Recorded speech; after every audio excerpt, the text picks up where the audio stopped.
Operation सिंदूर के दौरान भारत ने पाकिस्तान के परमाणु ठिकानों पर दाग दी थी मिसाइल, इस बात की पुष्टि हो गई है।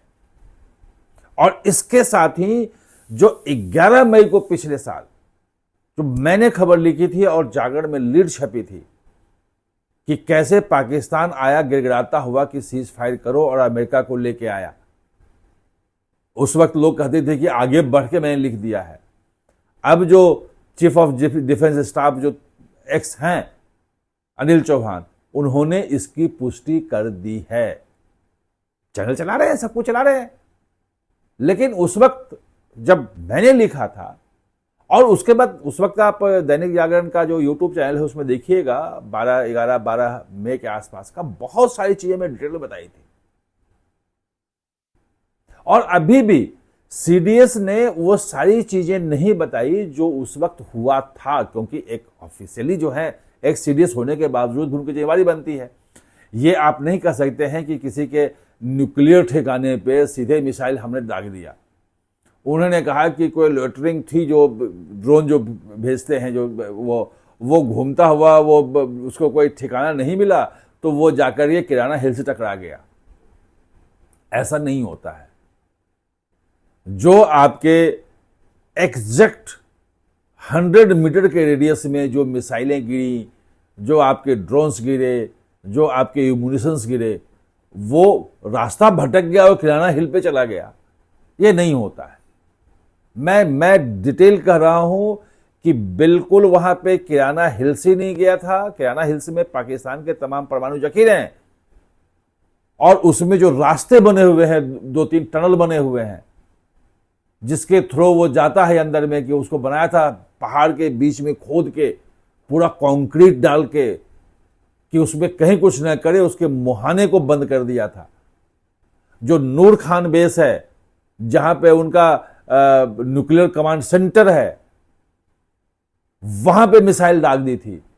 तमाम जो बेसेस एयरफोर्स के उनके हैं, उनके जो रनवे हैं, रनवे के बीच में 20-20 फुट का गड्ढे वाले जो चीजें थी, उनके हैंगर में जो थे विमान, वो सब तहस नहस हो गए थे। तो अनिल चौहान कह रहे हैं अपनी बात कि वो हुआ था कि ऐसे पहुंचते हुए जाकर किराना हिल्स में टकरा गया।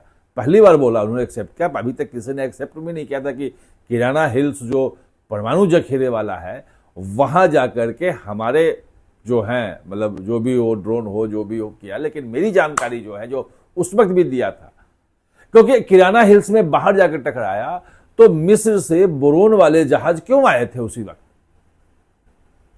12-13 मई को आया था। और वो तो फ्लाइट डाटा जो है वो दिखाता है, वो तो साफ साफ दिखाता है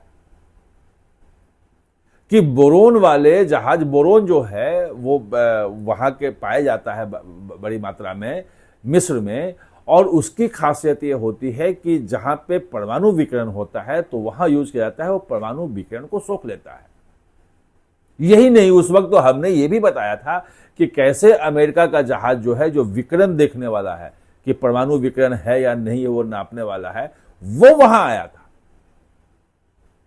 वो सब वहां तैनात किया गया था, क्योंकि भारत ने जिस ढंग से मारा था और जो डिटेल्स मेरे पास आई थी वो चौंकाने वाली थी। वो कांप गए थे पाकिस्तान में। जो ये कह रहे थे ना, वो शहबाज शरीफ की, वो जनरल मुनीर का जो है वो आया था, फील्ड मार्शल का, कि वो उन्होंने हमला कर दिया। हम तो सुबह सुबह करने वाले थे कि नमाज के बाद करेंगे 6 बजे, उन्होंने रात को 2 बजे कर दिया और हमारे सारे तबाह हो गए। एक भी जहाज उड़ने की स्थिति में नहीं था उनका। और कमांड सेंटर में अगर वो परमाणु हथियार निकालने की सोचते तो परमाणु हथियार ऐसा नहीं होता है कि वो उठाया और फेंक दिया। वो कमांड सेंटर होता है जहां से बटन दबाया जाता है, वो बाहर निकलेगा, उसको मिसाइल पे या जहाज पे लोड किया जाएगा और उसके बाद करोगे, उसको आप फेंकोगे। लेकिन जब आपका नूर खां बेस में कमांड सेंटर जो था, वो था जिस वक्त आप वहां मूव करते ना मिसाइल, तो पूरा कमांड सेंटर रुक गया होता। भारत ने बताया कि देखो कमांड सेंटर के पास हमने मारा है। और आप देख लीजिए उस वक्त के अखबारों में, विदेशी अखबारों में सबने किया था कवर हमने तो काफी डिटेल में काफी डिटेल में बताया था कि कैसे हुआ है। और आज भी जो सिचुएशन आ रही है, जो पीओजेके में हो रहा है, जो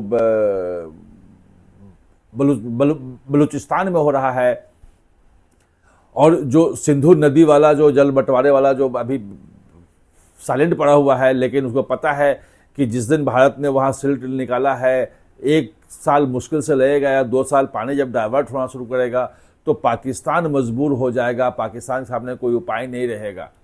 और इसी डर से जो है पाकिस्तान पहले सऊदी अरब से किया समझौता सामरिक, और अब इस्लामिक नाटो के नाम से वो टर्की को लिया है। और पिछले 15 दिन में जब से समझौता हुआ है, टर्की के जहाज जो है वो आ रहे हैं भर भर के, मिलिट्री वाले। और वो उसमें जो मैंने वहां पे वो ट्रेस किया, वहां का ट्रैक किया खबरों का, तो उसमें यह आ रहा है कि वो ज्यादातर ड्रोन और मिलिट्री इक्विपमेंट्स ये वो सब ले रहा है, क्योंकि ड्रोन से ही लड़ाई लड़ी जा रही है और ड्रोन टेक्नोलॉजी में टर्की जो है आगे है।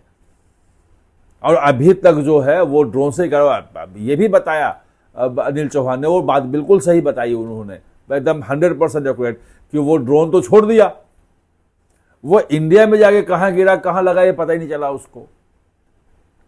वो चाइनीज सैटेलाइट जो कॉमर्शियल सैटेलाइट है उससे कहा कि यार हमें फोटो निकाल ले लेके दो कि हमने कहां मारा है, वो भी उसको नहीं मिला, क्योंकि भारत में कहीं लगा ही नहीं था।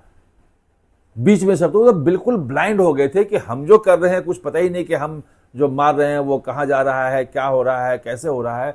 और भारत जो है वो बिल्कुल पंगु बना दिया। ये था कि पूरा का पूरा उसका जो हथियार, परमाणु हथियार हैं, वो कैराना हिल्स में ही दब के वहीं खत्म हो जाएंगे, जमीन हो जाएंगे, ऐसी खबरें भी आई थी। लेकिन वो नहीं था कि सिर्फ मुहाने पे मारा था, उसका जो मुंह था जिसमें पहाड़ के अंदर घुसते हैं, वो सुरंग का जो मुंह था वहां पे मारा था, और कहा था कि इसको बंद कर सकते हैं। भारत का संकेत था ये। 2 दिन के 4 दिन के अंदर पूरी की पूरी लड़ाई खत्म हो गई थी। खैर अब उसकी पुष्टि हुई है। मैं तो 11 मई को लिखा था, 10 को 9-10 को ये सब रात में हुआ था, 11 को मैंने सब लिखा, जागरण में छपा भी है, कटिंग आप देख लीजिए। आप हमारे साथ जुड़े इसके लिए बहुत बहुत धन्यवाद।